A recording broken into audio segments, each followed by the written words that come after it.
question we're asking this morning, how do you get your resume to the top of the pile, and how can you compete without a degree? We have our career counselor, Ron D'Aretani, in the building. He has some great advice to kickstart your work week. All right, Kohl's opened its job fair for a new store in Plantation yesterday. Hundreds of applicants turned out for a chance to fill 150 positions. Now, the unemployment rate in Broward and Dade counties is above the national average right now at 10%. Wow.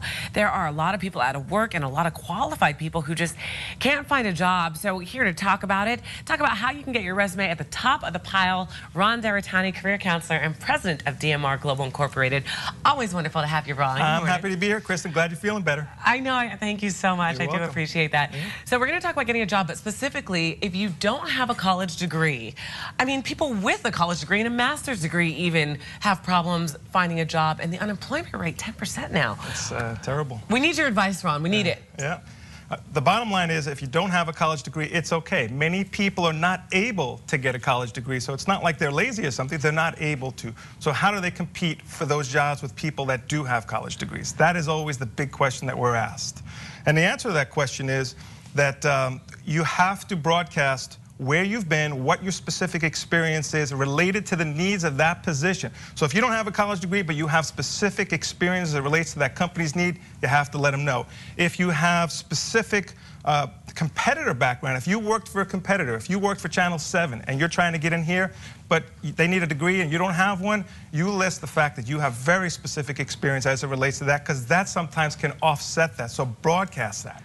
Okay, this is a good one. Would you recommend throwing it out there that, hey, I don't have a college degree, but I do have this? Or maybe do you tweak your cover letter? Do you do something different with your resume? Do you call them on the phone and say, look, seriously, like, what do you do? There's a couple of different ways. I would sprinkle those keywords, the competitor keywords, the specific examples of what you've done in the keywords.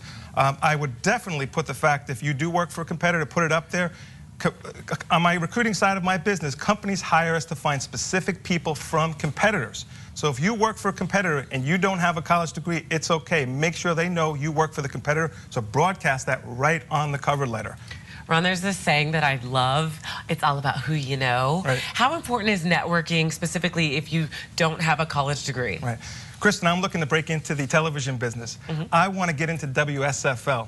I worked for Channel 7, but if there's any way you can get me into those upcoming producers, Kelly and Mary, that I can speak with, even if you let me shake their hands as they're passing through the hallway, I want an informal meeting with them. I want them to know who I am. I do that in business all the time. I travel to Canada for a chance meeting with a company thinking I can get that business, and I got that business. So I just want a chance meeting. So if you can hook me up with some of your colleagues here, even if there's not a position, I want to meet those people. I like how you did a little name dropping. Those are my pals. I'm sorry. Those are my pals. You know, no, but you always, if you say specific names, if you do the research and find out actually the names, that helps, right? Well, we have to know those names. All right, Ron. It is always a pleasure to have you on the show. Thanks for having me, Kristen. I'm happy to be here.